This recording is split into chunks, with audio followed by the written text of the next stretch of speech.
আসলে তারা তো একটা সময় 20 টাকার গাড়ি ভাড়া পেত না।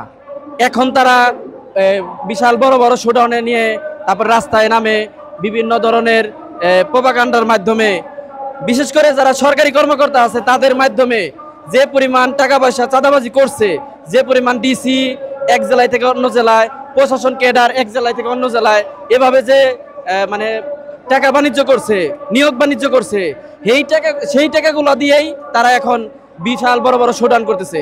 আসলে এরা ভোটের মাঠে কিছুই না, এরা ভোটের মাঠে আমাদের যে ছাত্র দলের একটি ওয়ার্ড ভিত্তিক রাজনীতির যে প্রেসিডেন্ট আছে, এই প্রেসিডেন্টের সমানও ভূমিকা রাখবে না নির্বাচনের মাঠে।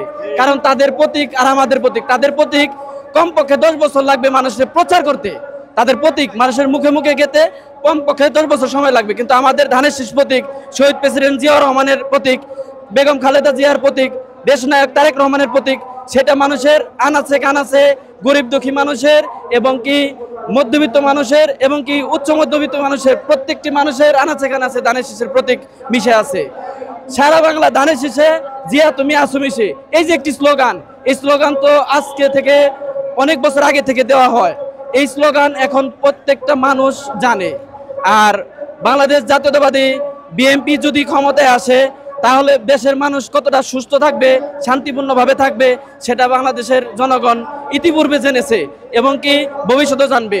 নতুন প্রজন্ম এখন তারেক রহমানের উপরে আস্থা রাখতে চায়, তারেক রহমানের সাথে দেশের হাল ধরার জন্য তারেক রহমানের দায়িত্ব দিতে চায়। তারেক রহমান দেশে আসার পরেই দলের যে তৃণমূলে যে অভ্যন্তরীণ আছে সেগুলা ঠিক হয়ে যাবে আমি আশা করি। এবং কি আমাদের সাংগঠনিক অভিভাবক, ছাত্র দলের সাংগঠনিক অভিভাবক তারেক রহমান আসলে দেশের ভাবমূর্তি চেঞ্জ হয়ে যাবে। তখন আপনার দুর্নীতি, রাজধানী এবং কি দখলদারিত্ব এগুলো থাকবে না আমি মনে করি।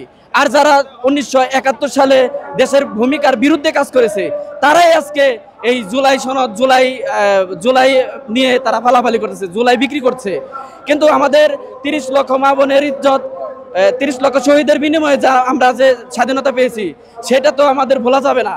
সেটার মাধ্যমে আমরা পাকিস্তান থেকে বাংলাদেশ নামক একটি দেশ পেয়েছি। আমাদের দেশে যে জুলাই আন্দোলন হয়েছে সেটি আমিও একজন যোদ্ধা, আমিও যুদ্ধ করেছি মানিকগঞ্জ শহরে। কিন্তু সেখানে তো আমাদের এলাকার বা জেলার আওয়ামী লীগের সাথে আমাদের লড়াই করা হচ্ছে, আমাদের আওয়ামী পুলিশের লেগে আমাদের যুদ্ধ করা হয়েছে। আমরা তো দেশের বাইরে যুদ্ধ করিনি। আমরা দ্বিতীয় স্বাধীনতা বলি কিভাবে?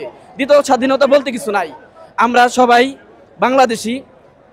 তারেক রহমানের স্পষ্ট বার্তা, সবার আগে বাংলাদেশ।